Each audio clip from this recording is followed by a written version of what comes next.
ẹgbẹ́ olúwàdá pẹ̀lú òwe èyí lọ́jọ́ tí olúwàdá ojú ewé kejì àdúrà fún ìrẹ̀lẹ̀ ọlọ́run olódùmarè àti gbogbo ọ̀ṣẹ́pàá fún tó gbé ìfẹ́ lọ́wọ́ nínú àti tó gbogbo ọ̀ṣẹ́pàá lọ́dọ̀ rẹ̀ ìfẹsẹ̀ náà rẹ̀ lọ́wọ́ wà ní ẹlẹ́fẹ́ orí àfẹ́tọ́ láti máa gbogbo ọmọ rẹ̀ dábò ti yẹ nípasẹ̀ Kristi olúwa nísàlẹ̀.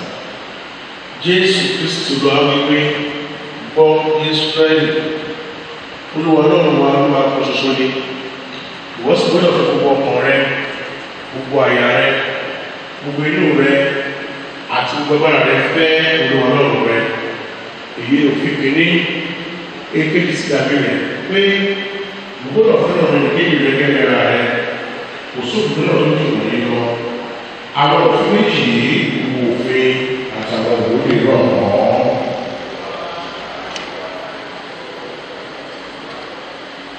Òjòwé ìdíje lọ́rọ̀ fi ara yín lẹ̀ fún ìkọ́sọ Jésù Kristi fún wa láti wà láàbò ní ẹ̀ṣẹ̀ wa láti ṣe látọ̀ ìwà ní ọ̀run láti wà ní ilé ìlú nípẹ̀. Ìbáwọ̀ ẹ̀sọ́ tí Kristi rà sọ́kọ́ bí ìbàdà sí ní tòótọ́ wá sọ̀rọ̀ ní gbogbo ẹ̀yìn tí ń ṣiṣẹ́ tàbí ìwúrí lórí ìmọ̀sìnkú yìí ní ìsinmi. Ìgbọ́gbé ìwà ló ti ní pẹ̀lú bí ẹnikẹ́ni bá ṣẹ̀ àwọn ajá alábàbí ọlọ́dọ̀ bàbá Jésù Kristi lódodo òun sì ní ètùtù fún ẹ̀ṣẹ̀ wa. Kíkà jọ papọ̀ láti gbàdúrà ìdúró ẹ̀ṣẹ̀ tó tẹ̀lé ọlọ́run olùkọ́ rẹ̀ bàbá wa tí wọ́n wọ́n àṣìṣe sí wọn àti sáwọn olùkejì wa nínú èrò nínú ọ̀rọ̀ àti ní ìṣe wa nípa ìdókítà nípa ìgbáradúró àti nípa ìṣe àwọn ọ̀gá wa a kò rí rí tó ní ìbámu pẹ̀lú ọkọ̀ Kristi àti jẹ́wọ́ orúkọ Kristi ìgbà kò fi ẹ̀ṣẹ̀ sílẹ̀ apá àní tọkàntọkàn aṣòlùpọ̀ lápò ní ìṣe wa gbogbo torí ọmọ rẹ̀ Jésù Kristi tí ó kú fún wa láti gbogbo ẹ̀ṣẹ̀ àti ìwádìí wa tó sọ̀rọ̀ lọ́wọ́ láti lè sọ ní ọ̀tọ̀ ìlú sí òkè orúkọ rẹ̀. Ní pàtàkì tó tọ́ kó ṣàkóso yín gbogbo àkúdá méjì yìí ìwà púpọ̀ àdínkù lówó ẹ̀ṣẹ̀ yín gbogbo ó fi ẹsẹ̀ yín múlẹ̀ ó fún yín agbára nínú rere gbogbo ó sì fún yín ìyà nípẹ̀kun nípasẹ̀ Jésù Kristi olúwa wa.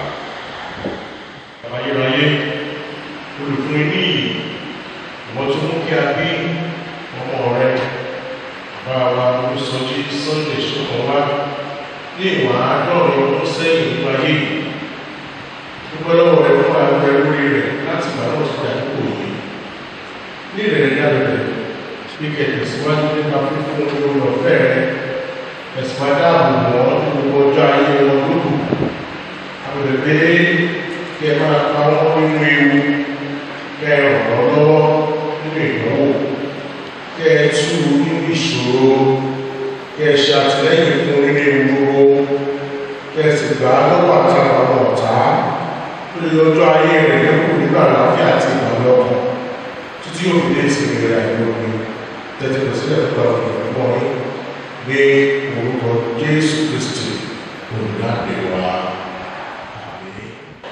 Májẹ̀mú láíláí náà ni a kọ sí ìwé Àìsáyà orí 43 bẹ̀rẹ̀ láti ẹsẹ̀ kìíní.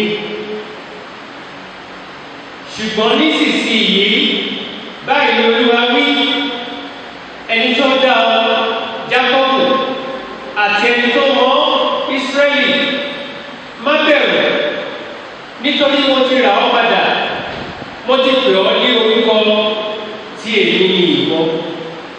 Nígbà tí mo bá ń la omi kọjá, èmi ó pẹ̀lú rẹ, àti láàrin odò wọn kì yóò bò ọ́ mọ́lẹ̀. Nígbà tí mo bá rìn nínú iná, kì yóò jó ọ, bẹ́ẹ̀ ni ọ̀wọ́ iná kì yóò rọ̀ ọ́. Nítorí èmi ni Olúwa Ọlọ́run rẹ, ẹni mímọ́ Ísírẹ́lì, olùgbàlà rẹ. Mo ti fi Íjíbítì ṣe ìràpadà rẹ. mo sì fi Ethiopia àti Seba fún ọ. Níwọ̀n bí ìwọ ti ṣe iyebíye tó lójú mi, tí ìwọ ṣe ọlọ́lá, èmi sì ti fẹ́ ọ. Nítorí náà, èmi ò fi ènìyàn rọ́pò rẹ àti ènìyàn dípò ẹ̀mí rẹ. Má bẹ̀rù, nítorí èmi wà pẹ̀lú rẹ. Èmi ò mọ mú irú ọmọ rẹ láti ìlà oòrùn, èmi ó sì ṣàwọ́jọ́ láti ìwọ̀ oòrùn wá. Èyí ni ọ̀rọ̀ Olúwa.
a kọ sí orí ìkẹrin Kristẹni ti Paul apostoli sí àwọn ará Fílípì abẹ̀rẹ̀ kíkà láti ẹsẹ̀ ìkẹrin. Ẹ máa yọ̀ nínú Olúwa nígbà gbogbo, mo sì tún wí ẹ máa yọ̀. Ẹ jẹ́ kí ìpamọ́ra yín mímọ̀ fún gbogbo ènìyàn. Olúwa ń bẹ nítòsí. Ẹ má ṣe àníyàn ohunkóhun, ṣùgbọ́n nínú ohun gbogbo nípa àdúrà àti ẹ̀bẹ̀ pẹ̀lú ìdúpẹ́ ẹ máa fi ìbéèrè yín náà fún Ọlọ́run tí ó ju ìmọ̀ràn gbogbo lọ, yóò ṣọ́ ọkàn àti èrò yín nínú Kristi Jésù. Ní àkótán, ará, ohunkóhun tí ń ṣe òótọ́, ohunkóhun tí ń ṣe ọ̀wọ̀, ohunkóhun tí ń ṣe títọ́, ohunkóhun tí ń ṣe mímọ́, ohunkóhun tí ń ṣe fífẹ́, ohunkóhun tí ó ní ìròyìn rere, bí ìwà títọ́ kan bá wà, bí nǹkan bá sì wà, ẹ máa gba nǹkan wọ̀nyí rò. Èyí ni ọ̀rọ̀ Olúwa.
ìmọ̀kọsílẹ̀ ọbẹ̀ kíkà láti ẹsẹ̀ ìkíní. Èmi ni àjàrà tòótọ́, bàbá mi sì ni olùṣọ́gbà. Gbogbo ẹ̀ka nínú mi tí kò bá so èso, òun á mú un kúrò.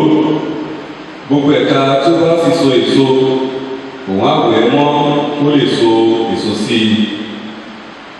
Ẹ̀yin mọ̀ nísinsìnyí nítorí ọ̀rọ̀ tí mo ti sọ fún yín. Ẹ máa gbé inú mi, èmi ó sì máa gbé inú yín. Gẹ́gẹ́ bí ẹ̀ka kò ti lè so èso fún ara rẹ̀ bí kò ṣe pé ó bá ń gbé inú àjàrà, bẹ́ẹ̀ ni ẹ̀yin bí kò ṣe pé ẹ bá ń gbé inú mi. Èmi ni àjàrà, ẹ̀yin ni ẹ̀ka. Ẹni tí ó ń gbé inú mi àti èmi nínú rẹ̀ yóò so èso ọ̀pọ̀lọpọ̀, nítorí yíya la ní kúrò lọ́dọ̀ mi ẹ kò lè ṣe ohun kan. Bí ẹnìkan kò bá gbé inú mi, a gbé sọnù gẹ́gẹ́ bí ẹ̀ka, á sì gbẹ, wọ́n sì kó wọn jọ, wọ́n sì sọ wọ́n sínú iná, wọ́n sì jóná. Bí ẹ̀yin bá ń gbé inú mi, tí ọ̀rọ̀ mi bá sì ń gbé inú yín, ó béèrè ohunkóhun tí ẹ bá fẹ́, a ó sì ṣe é fún yín. Nínú èyí ni ẹ̀yin bàbá mi lógo pé kí ẹ̀yin yóò máa so èso púpọ̀, ẹ̀yin ó sì jẹ́ ọmọ ẹ̀yìn mi. Gẹ́gẹ́ bí bàbá ti fẹ́ mi, bẹ́ẹ̀ ni èmi sì fẹ́ yín. Ẹ dúró nínú ìfẹ́ mi.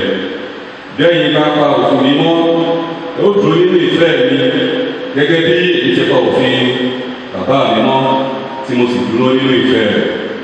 Nǹkan wọ̀nyí ni mo ti sọ fún yín kí ayọ̀ mi tó lè wà nínú yín àti kí ayọ̀ yín kí ó lè kún. Èyí ni ìrètí Kristi.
Olusoji Sotonwa dúpẹ́ fún ìrìn àjò wọn láàrin àádọ́rin ọdún èyí tẹ́pẹ́ tí mú wọn bẹ̀rẹ̀ ìrìn àjò náà. Àfẹ́ dúpẹ́ pé nínú gbogbo òfin wọn ọ̀la ayé àdúpẹ́ pé mú wọn là dáadé ìkórìtà tí wọ́n dé. Àdúpẹ́ fún àánú èyí tẹ́bí wọn lórí wọn. Ẹ jẹ́ kí wọ́n ṣubú dẹrù wọn lọ. Ẹ jẹ́ kí ọ̀pá ọ̀tá kó bà wọ́n. Olúwa gba ìyìn wa àdúpẹ́ fún àánú ìrìn àjò lórí ilẹ̀ lófurufú àti káàkiri gbogbo ibi tí wọ́n ti lọ láti bàbá ti bí wọn. You have been there for him, sustaining, keeping and preserving him. We are grateful. So thank you for the wife. Thank you for the children. Thank you for the grandchildren. Thank you, Father, because of your grace upon him that has not been in vain. Lórúkọ Jésù Olúwa gba ọpẹ́ wa. Àgbàdúrà pé wọ́n ti wá pẹ̀lú ọmọ ọpẹ́ pàápàá lọ́jọ́ òní láti rántí àyà ọjọ́ tá a bí wọn kí wọ́n kọ́ ọmọ àádọ́rin ọdún. Bàbá àgbàdúrà pé tí wọ́n wá ẹ̀ṣẹ̀ ní ìtẹ̀wọ́gbà lápọ̀tún ẹ̀sùn rẹ̀ fún wọn. Ẹ tún agbára wọn ṣe, ẹ mú wọn tẹ̀síwájú. Ìrìn àjò tó kù níwájú bẹ́ẹ̀ kó ní wọn lára. Ayọ̀ òní kó fi làájá. Ògo ní forúkọ mímọ́ yín ní orúkọ Jésù Kristi Olúwa wa. Ẹ jẹ́ ká jókòó. Ó ti láyọ̀ nínú Jésù. Hallelujah. Hallelujah. Ọba mímọ́ ló fi fẹ́ràn mi wá. Mi padà títí láyé ní ọgbà hallelujah. Hallelujah.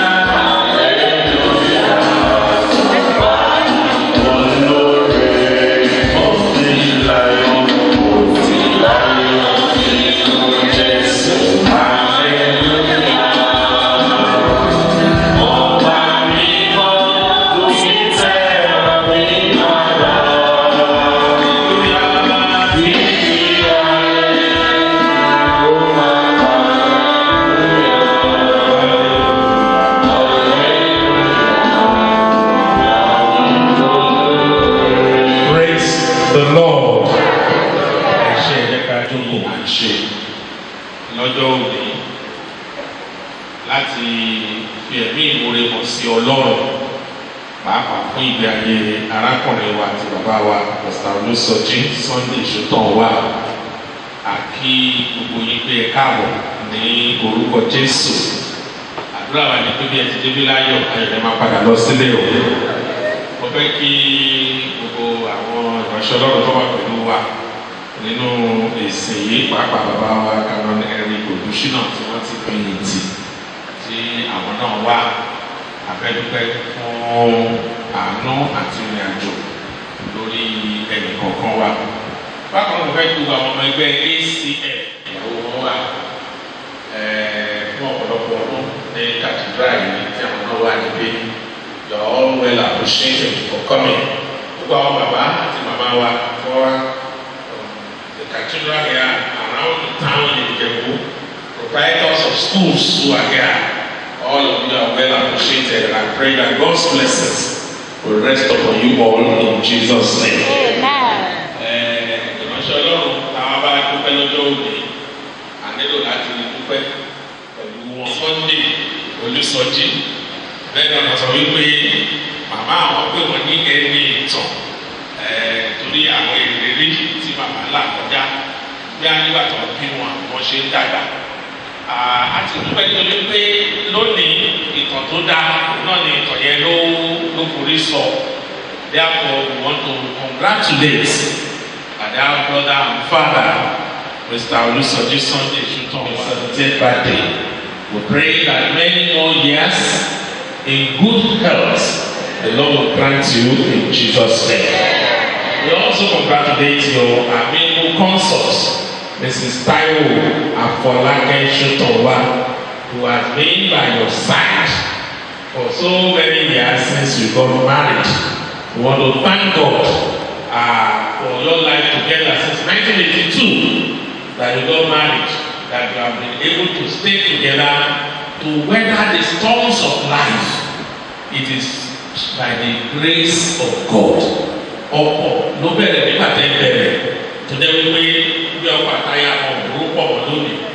Ọ̀pọ̀ ló jẹ́ wípé wọ́n ti ríra wọn bíi poles apart. Àwọn míì tẹ̀ bára wọn sọ̀rọ̀, àwọn kan sì bára wọn sọ̀rọ̀ lọ́wọ́ wọn. But we want to thank God. It's not that the journey has been extremely smooth without challenges. But thank God that in spite and despite the challenges of life are still standing on your feet, and for that we want to rejoice with you and appreciate God for for the grace He has given you. Our prayer for you is that the remaining part of your journey, you will not crash land. You will not fall by the wayside. The mercy of God will see you through. You will finish well and you will finish strong in the name of Jesus. The two of you have known the beginning of your children, you will not know their end. Over these children, you will not have reason to sorrow. In the name of Jesus. All the joy that you have over your children and grandchildren, it shall be permanent in the name of Jesus. It shall be well with you, and the mercy of the Lord will continually surround you in the name of Jesus. Actually, we see the communion service. A man could be Eucharist.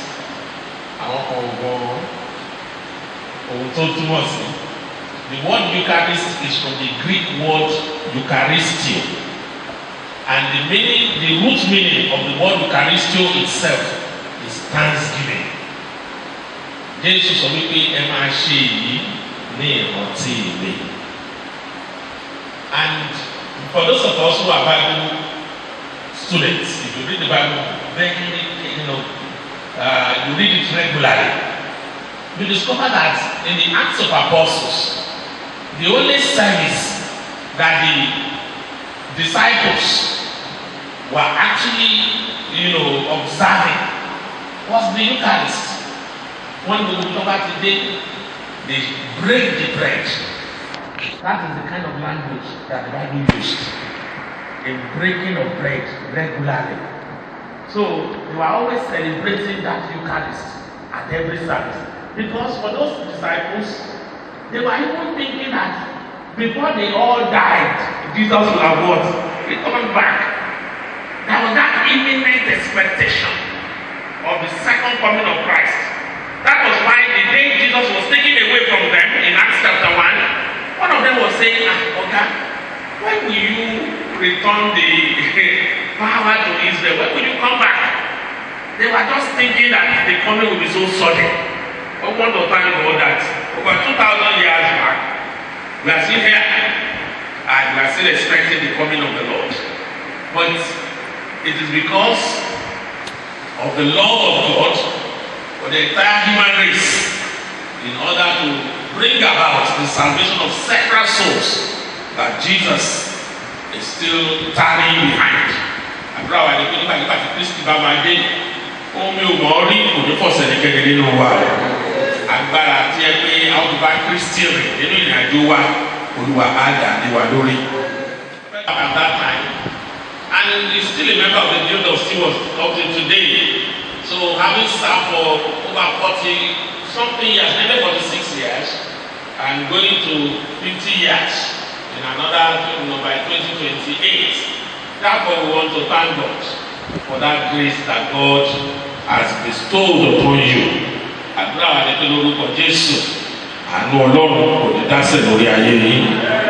In the course of his service in the cathedral, he has been considered fit by several of the pastors that had worked here to be appointed as the provost-warden. Served with Papa Talabi, the first provost of this great cathedral, and also served with Papa Olusoji. And firstly, served through that entire period at the time of Olusoji Sotonwa as provost, and also I inherited him when I came here as the provost, and he served for quite a number of years before I eventually appointed somebody else. And when you put that together, he served for not less than 18 years in that capacity that started school because of the challenges that are prevailing now in our country. But it started there a long time ago, and today it has become a group of schools. You have the nursery primary section, you have the secondary section, and that is a beautiful thing. That's a legacy. Today, the Lord has helped you to produce students who have become graduates you know, in their various fields of discipline. People whose foundation, you know, God has helped you to mold and shape, who will never in their entire life forget you. Because one way or the other, as a teacher, you are written your name on their hearts. See, and that is greater than all these. You know, sometimes when we build edifices, we put slabs, we put plaques. All those things can be removed, they can be demolished. Particularly, you imagine if we choose now to probably say this big cathedral should give way to another better, more beautiful edifice. All the plaques written on it by the time it was dedicated will be demolished along with it. And it takes those who probably will keep the pictures or the, you know, video to talk about it in the coming generations. So all edifices can be wiped off to give room to a more modern structure. But when you write your name in the heart of men, it stays with them for their entire life. So I want to thank God for that grace that God has given you and your wife for the bold initiative, that bold step. You actually took a step of faith, you know, stepping into the unknown. You are leaving the known for the unknown. You know, because I know that a number of people will have told you, don't leave teaching, you know, stay in this job, continue in your place, continue to take that monthly pay that you have been paid. But you decided to step down, you step out by faith. And God has rewarded that faith. God has blessed your effort. God has prospered you in doing that which you did at that time. And our prayer for you is that the remaining part of your journey, the Lord will not abandon you. His presence will continually envelope you. His light will shine on your path. It's a privilege to write things about you. You'll be amazed about what some of them will say, because being part of their formative years as a school teacher, as a proprietor, you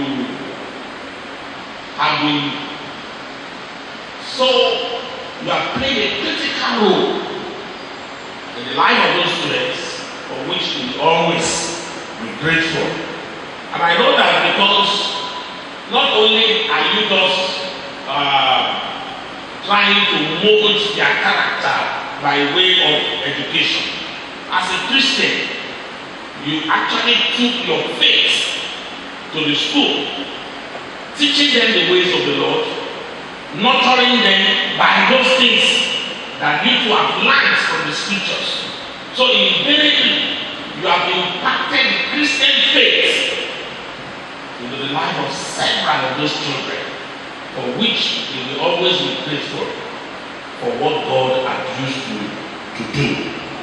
Our prayer is that the joy that you have over all the children that God has sent you to produce, that joy shall continue to multiply in the name of Jesus. He gave you to be able to demonstrate what we can call Christian unity. Because again, businesses run by husband and wives are not too common in our own environment here, because we don't see things the same way. For most of us, our greatest critic is always our spouse. Am I right? The person that criticizes you most is either your husband or your wife. When you do it this way, you say, no, it's not right. This is not the way to do it. When you come this way, no, you shouldn't have talked, you should have kept quiet at that time. And there's always that contention. Now, for me, looking at the two of you that you started out 1989, working in partnership. Madam, we want to congratulate you and thank God for you being an easy journey. But thank God that one way or the other, the Lord has been there for the two of you. The Lord has helped you. You have really proved to be partners in progress. And today, you are leaving behind a wonderful legacy, for other couples to emulate. It is not to say that you don't have your differences, but in spite of those differences, you have been able to prove that when two people, just like the Bible says, and two work together, I said they agree. When there is that kind of mutual agreement, when one is properly focused, when you have a goal that you are pursuing together, you can hit it if you are so determined. Pursue that goal vigorously, and today you have made it a reality in Ìjẹ̀bú land. Àdúrà wa ni pé lórúkọ Jésù, púpọ̀ nǹkan ayọ̀ tó bá ti ṣe fún yín kò lè di bàjẹ́. Ọjọ́ ọ̀la Olúwa jẹ́ kó túbọ̀ dára fún yín. Agbára Ọlọ́run á túbọ̀ máa tì í lẹ́yìn. Lórúkọ Jésù, ohun rere gbogbo tọ́kàn yín sì ń fẹ́, Olúwa jẹ́ kó tẹ̀lé lọ́wọ́. Ọbẹ̀ dúpẹ́ fún gbogbo àwọn àánú àtòlè wọ̀nyí. Àwọn nǹkan wọ̀nyí, àwọn nǹkan tó múyàn láti jẹ́ ká ronú ni. Yorùbá lè sọ wípé ẹni bá mọ lóró, àwọn àṣẹ ń dúpẹ́. Àdúrà wa ni pé ọ̀rọ̀ pẹ̀ kò lè tán lẹ́nu yín o. Lórúkọ Jésù, ìdílé Ọlọ́run ni pé ìgbà Yorùbá ó máa gbọ́ nínú àgọ́ àwọn olódodo. Lórúkọ Jésù, ìgbà Yorùbá kò ní tán nínú ilé yín. Ìrìnàjò tó kù níwájú kò ní ní yín lára. Now that you are 70, you can ask the question, what next? Praise the Lord. Because it's actually a milestone. There's no doubt about it. But there are quite a number of things that old age, that comes with old age, there are challenges. One is that you need to take things much more easy. Yes. Even though there is a school of thought, or it's been established over the years, that the most productive years of men's life has been put between even when they are 70 to 80. It will shock you. Go and read about, lives or the biography of leaders. Somebody was looking at those who have been American presidents, and he said that if you look at their average age, most of them, the youngest, in terms of average, will be 60-something. Most of them have always been in their 70s and 80s.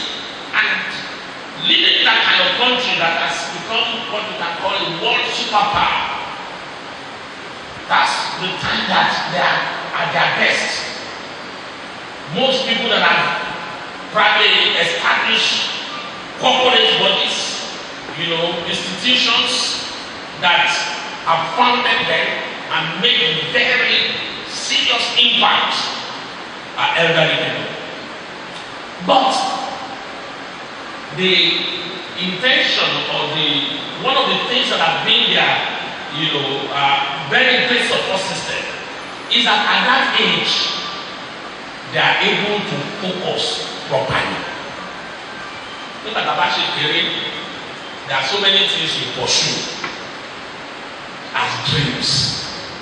But you discover that as you grow older, you begin to, shed weight. You begin to leave some things behind. Things that matter to you when you are 30, in your 30s. When you become 45, 50, you begin to, no, this is not too important. You begin to drop them. And by the time you are 60, on the average, there's a way in which you become more focused. You now know what life is all about. You see, younger people are always worried about who is looking at us. Somebody is looking at you. That's why you find young ladies in their 20s dressing, in several, using one style or the other, ways. Ọmọ kékeré lè máa rí àlọ́ ṣe ní funfun akun inú ẹ̀ ní kọ́lọ̀ green akun ní yọ́lé ó ń fẹ́ kán sì mọ̀ ó ń wò káwọn kan ń wò ó ń rò wípé yíwò yẹn ní ìjọba ìbọn ti wọ́n fún mi pọ̀ àwọn ọlọ́pàá ń bò mí ṣá mi ìtẹ̀ ọ̀tọ́ ń bò mí àwọn fáyà ni ṣé wọ́n kò bẹ́ẹ̀ ni pé mi ò wọ́n mi ò wúra dáadáa ni. But by the time they grow up to get to 50, 60, they will realize that nobody was actually looking at them. Àwọn ni wọ́n kàn dá ara wọn wò àwọn náà lò ní pé èèyàn kan wò torí pé kálukú wa all of us are running our own race. Nobody is so bothered about what you are wearing and what you are not wearing. Ṣùgbọ́n ọmọ kékeré ní wípé tó bá lọ ṣe irun téèyàn kọ́kọ́ bá kí àrí àpò òní pé mo ṣe ṣe irun mi òun fúnra ẹ̀ ló máa ń pè lọ sí. Because nobody was looking at you. Òbá ṣe irun òbá máa ṣe it's no cup of tea. So elderly people seem to be more focused on their goals. There is a way in which they have tasted the good sides and the bad sides of life. The experiences of life has shaped them.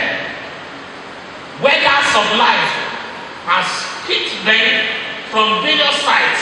It's like they have become polished to be able to face where they are going. And at that time, they concentrate energy on things that are important. But in doing that, you take life easy. There's no need to rush.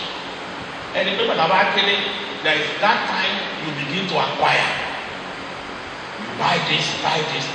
When you find an average elderly person, even when he is not buying or she is not buying, kẹ wá gbé aṣọ tó tóbi kẹ gbé lọ fún wọn á ní kí lè fẹ́ kí n fi ṣe ibo lè fẹ́ kí n ṣe kí ni kí n wọ̀ lọ.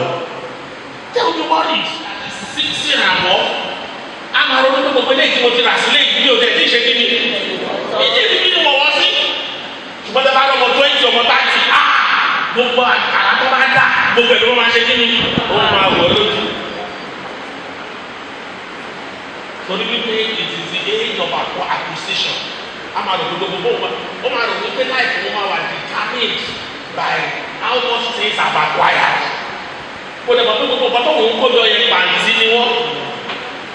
Very soon ló máa ronú ibi tó máa kó wọn sí ibi tó máa dà wọn sí torí tí o bá para ẹ̀ dispose wọn ìjọ tó bá kú àwọn ọmọ ẹ̀gbin náà máa ṣe backyard náà máa gbà sí. So you just discover that when you become 60, 70, you need to take life much easy.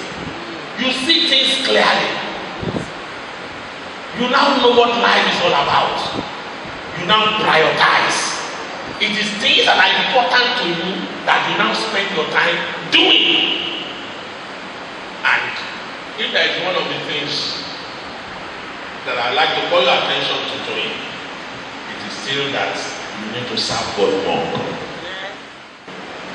and pray.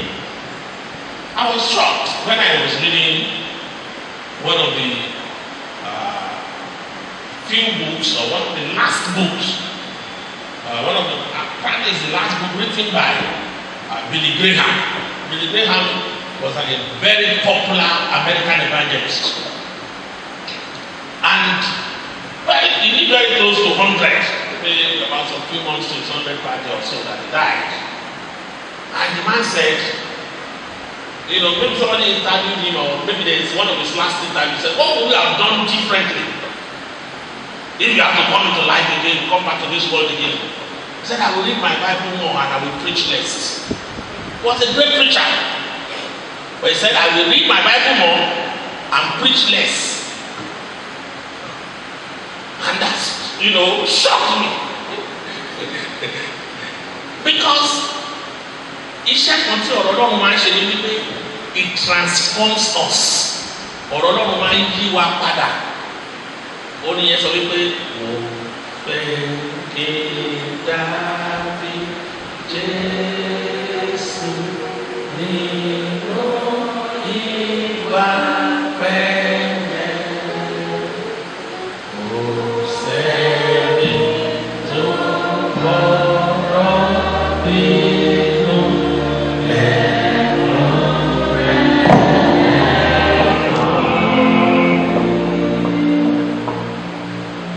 Ọ̀rọ̀ Ọlọ́run ló lè ṣiṣẹ́ yẹn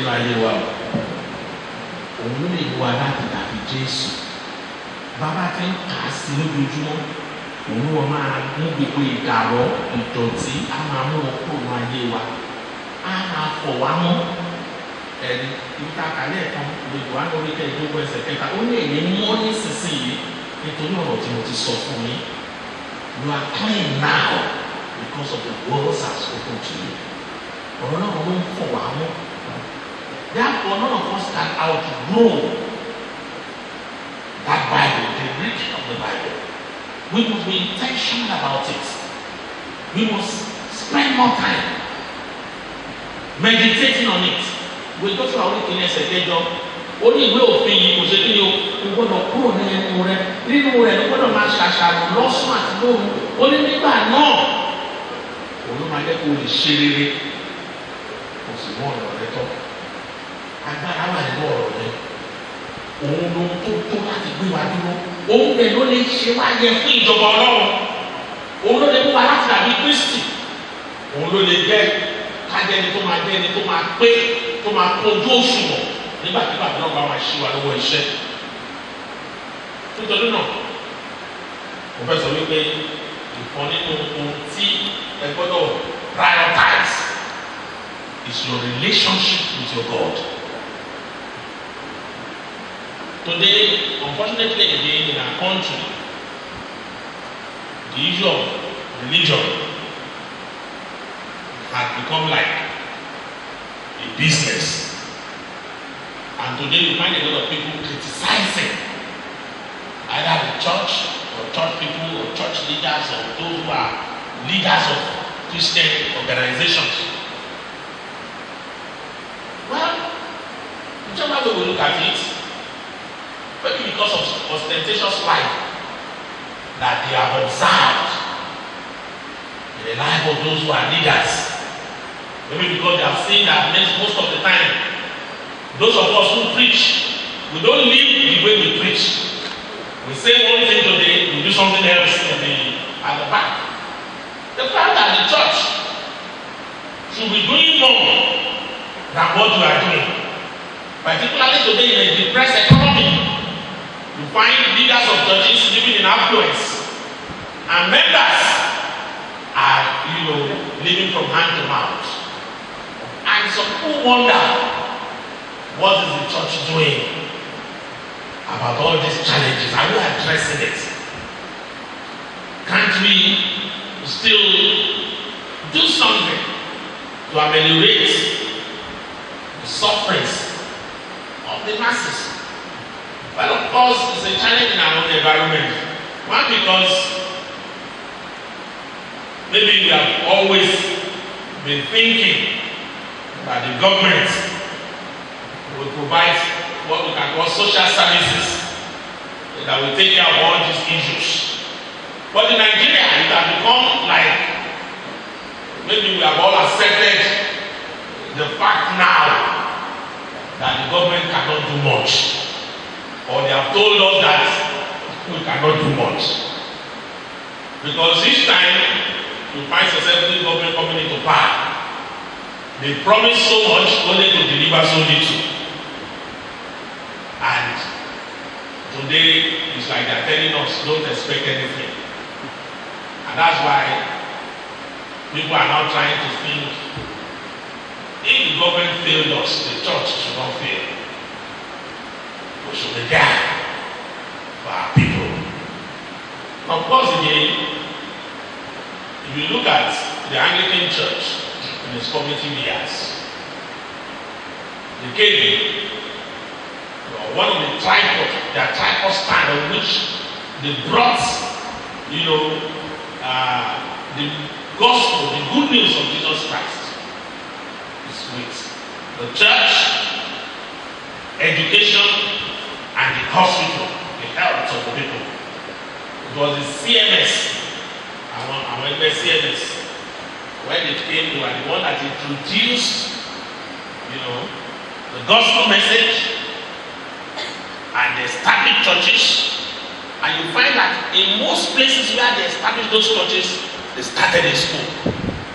Today, our cathedral is our Saviour's Cathedral. Right behind us here, we have what they call St. Saviour's Primary School. Because it's in the church here. It was part of the mission. It's a critical component of the mission work. They felt that people must be enlightened, they must be, emancipated. So, wọ́n ṣe ń wàásù ìrere ni wọ́n ń kọ́ àwọn èèyàn lẹ́kọ̀ọ́ tó lè mú kí òye yé wọn, kọ́ ọmọ bó ṣe yẹ kó gbé ìgbé ayé wọn. Bákan náà ni wọ́n ń dá hospital sílẹ̀.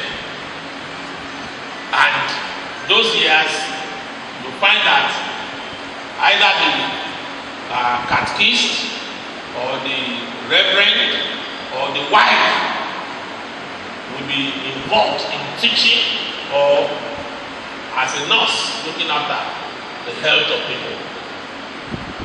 Well, those things are still with us today, and as believers, in our own little way, the challenge is that we should be involved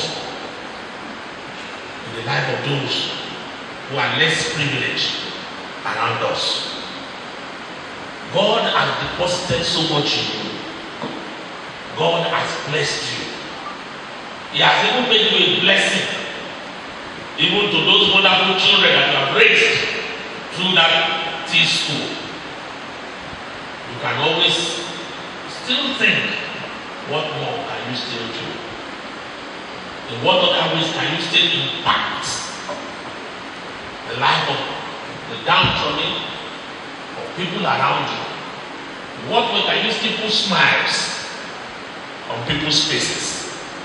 And I pray that as you do, the blessing of the Most High will continue to abound in your life. In the name of Jesus. Orúkọ Jésù ojú ìgbàgbọ́ ò lè tì í. Àná Ọlọ́run kò lè dásẹ̀ ní ayé yìí. A sì fẹ́ sọ wípé nínú ìrìn àjò àdúgbò Ọlọ́run rẹ̀ yìí, àdúgbò máa gbàdúrà sí. Now you are at a vantage position. Now that as an elderly person, you could see life in its proper perspectives. So praying for people, you know what areas of lives that are very vital and important to pray for. So water the life of your children with prayers. Water the life of your grandchildren. Have their list of names and pray for them intentionally by name. Gbogbo àwọn ọmọ yẹn ẹ lè fi ọjọ́ sí ẹ lọ́jọ́ tẹ máa gbàdúrà fún ele àwọn ọ̀gá. Apart from praying generally for all of them, you now mention their names specifically, and when you know the kind of where they are in the ladder of life, ẹmọ ìkórìtà tó wà ẹ lè máa gbàdúrà fún wọn ní ìkórìtà tí kálukú wà láti pé kí Ọlọ́run kó báyìí ní wọn pàdé. Ó dẹ̀ gbàdúrà lórúkọ Jésù. Ẹ ti mọ ìbẹ̀rẹ̀ àwọn ọmọ ẹ ò ní mọ òpin wọn o. Òdòdó ni wọ́n jẹ́ wọn rírẹ̀ dàgbà mọ́ yín lọ́wọ́. Àgbàdúrà pé àánú Ọlọ́run kò ní dásẹ̀ lórí yín. Gbogbo nǹkan tó bá sì pín lórí ọ̀fẹ́ láti ṣe fún ìtẹ̀síwájú àti ìmúdàgbà iṣẹ́ Olúwa. Do it. There are so many times that, like I said, we gather a lot of resources while growing up. And not sooner that we become elderly people, we soon realize that life is not so much about what you have gathered. In fact, if you speak to an average elderly person, you discover that you need so little to live in this life. In fact, I don't like to be like you or gbogbo nǹkan tá ò nílò ká lọ kó mọ́ra òun fún wa ní wàhálà púpọ̀. We build gigantic houses, and when you grow up and you become a grandparent, and kọ́lé yẹn máa tọrọ wa bá àwọn ọmọ mi máa gbé bẹ́ẹ̀ ẹ̀kúnlé yàrá ẹ̀ ní bọ́sẹ̀ yàrá ẹ̀ ní gbẹ̀gà yàrá ẹ̀ ní. So discover that none of them are available. In fact, most of the children now, like somebody said, maybe ibi tí Nàìjíríà dá wa sí. Ọ̀pọ̀lọpọ̀ àwọn ọmọ wa wọ́n dẹ̀ wá gbé Nàìjíríà mọ̀ tẹ́lẹ̀ fún àìwà lẹ́kọ̀ọ́ ṣe lè tètè wálé. Bọ́lẹ̀ tó wà l'Amẹ́ríkà, tó wà ní Canada, tó wà ní Germany, tó wà ní Australia. Orí fóònù ìkọlá ti ń gbúrò ara wa ní ìsìn. Somebody wrote a piece the other day I wrote, he said many Nigerian families never be together again. And it is the truth. There's nothing you can do about it. Torí pé gbàtẹ́bá máa rò wípé àwọn kan máa free kẹ́kẹ́ ẹ̀fẹ́ gbogbo wọn pẹ́kẹ́ wá ìbátan pé ibi iṣẹ́ ti lò ráyè báyìí wọn ò tẹ̀lé fún mi ní leave. And ìgbà tó bá sọ́nà mi ọ̀nà ọ̀run ní wọ́n kà ní ìtì níbi táwọn wà lọ. Nàìjíríà ni wọ́n ti lè gbọ́lé kó kúrò níbi iṣẹ́ kó lọ bọ́sẹ̀ kan á kọ́ lọ́pọ̀ ọ̀gá má bínú bàbá yín ra gàrí ìjẹ̀bú wájú bá ti mọ̀. Ọ̀gá á dẹ̀ kọ́ báyìí á dẹ̀ ṣe kí ni o á gba onídé lọ́rùn tiẹ̀ lọ́jọ́ tó bá dé ìjọ ẹ̀ náà lọ́mọ tó ní kọ́ bá sílẹ̀ kọ́ ọ́fíìsì ẹ̀ kó máa gbá ṣẹ́ ẹ̀ lọ. Á dẹ̀ gbowó oṣù ẹ̀ á gbé what cannot happen at the other side there. Arábìtà ní ìṣẹ̀lẹ̀ wa Nàìjíríà náà nìyẹn Ọlọ́run á ṣàánú fún wa. But the truth is we need to sow prayers in the life of these children. They need your prayers. Your children now, because they too are struggling to acquire and become this, I want to become, I want to get this, they don't have sufficient time to pray for themselves. So now that you are retired at 70, you can walk around the school compound, exercise, do a lot of things, but spend more time during your time of meditation and prayer to prophesy to their future. So prayers to their future. Then we pray about ọmọdé ìkórìtà tó ń ní àwọn ẹlẹgbẹ́ wọn lára láti kọjá. Á rọrùn fún àwọn láti ṣe kíni o láti kọjá. Yorùbá ní ẹni bá domi síwájú ló ń tẹ̀lé. Àwọn bàbá àti ìyá wa ló lè ràn wá lọ́wọ́ láti domi àdúrà síwájú. Ọmọ tó bá dẹ̀ domi àdúrà síwájú fún ìkórìtà káwọn ẹlẹgbẹ́ bá ti ń yọ̀ ṣubú akọrin tó kọjá ni. Lórúkọ Jésù àwọn ọmọ wọ̀nyí olúwa ṣọ̀rọ̀ wọlé rere nínú mọ̀ká wa akíwa torí pé ohun tó dáa òun náà ni ká ṣùgbọ́n ara wa ká kíra wa oríire abára wa yọ adama gbàdúrà fún ara wa. Our social support system in our culture is a very good one. It's only unfortunate that today it's fast being eroded, but we need to continue to advocate and encourage ourselves to continue to rally around one another because we all need one another. The Western world has become so individualistic to the extent that neighbors don't know themselves. Èèyàn kan wà ní flat 1A ẹni tó wà ní flat 1B wọ́n lè má jọ pàdé kó di ní oṣù mẹ́ta wọ́n lè má mọ́ra wọn. Wọn dẹ̀ kí n béèrè àlàáfíà ara wọn dẹ̀ ń béèrè pé kí ló ń ṣe ń bẹ̀ yẹn. That's not the way we have been brought up. It's quite unfortunate that you always absorbing anything that is coming from that other side. But nílẹ̀ Yorùbá ti sọ èèyàn òun aṣọ wa tá a dàbòrà. We all need one another. Let's continue to rally around one another. Let's continue to support one another. Let's continue to pray for one another. Wọ́n dẹ̀ gbàdúrà lórúkọ Jésù ojú ìgbàgbọ́ kò ní ti ẹnikẹ́ni nínú wa o. Ohun rere kò tó bá ti ṣe fẹ́ nìkankan wa kò ní di bàjẹ́. Gbogbo àwọn ọmọ wa àwọn lọ́jọ́ iwájú wa lórí wọn àwọn lójú ẹkún ànílẹ́gbẹ́ ọ̀sẹ̀ àgbára ọ̀run Olúwa adókùn máa gbé wọn síwájú. Once again, my dear brother, we rejoice with you, congratulate you, and pray that as you have celebrated 70, you will celebrate your 88 in the name of Jesus. Bí Kristi wà tí ìdí ẹ to celebrate 90, lórúkọ Jésù Olúwa dá yín sí. Ìrìnàjò tó kù níwájú kò ní ní yín lára. Gbogbo rere ìtọ́lọ́run ṣe fún yín Olúwa ní kó bá yín kalẹ̀. Àjùmọ̀ṣe àárín ẹ̀yin àti aya lórúkọ Jésù kò ní dàbò o. Lórí àwọn ọmọ yín ayọ̀yà máa kún. Òun abẹ́ ilé ò ní já yín. Ẹ ò ní ṣubú dẹrù yín nù. Ẹni ẹlẹ́ni kò ní gbàṣẹ yín sùn. Ìmọ́lẹ̀ ńlá Ọlọ́run á túbọ̀ tọ́ sínú ayé yín. And over your children and grandchildren, your joy shall be full and overflowing. In the name of Jesus. Good and robust health will be your portion. In the name of Jesus. Lékè gbogbo rẹ̀ níjọba ọ̀run ó bí òmò rí kò ní pọ̀ sí yín o. Olúwa dá yín sí o. Ẹ ó jogún ìjọba ọ̀run. Lórúkọ Jésù mo gbàdúrà pé ẹ ò ní fi ìgbàgbọ́ pàtó o. Orí ọ̀fẹ́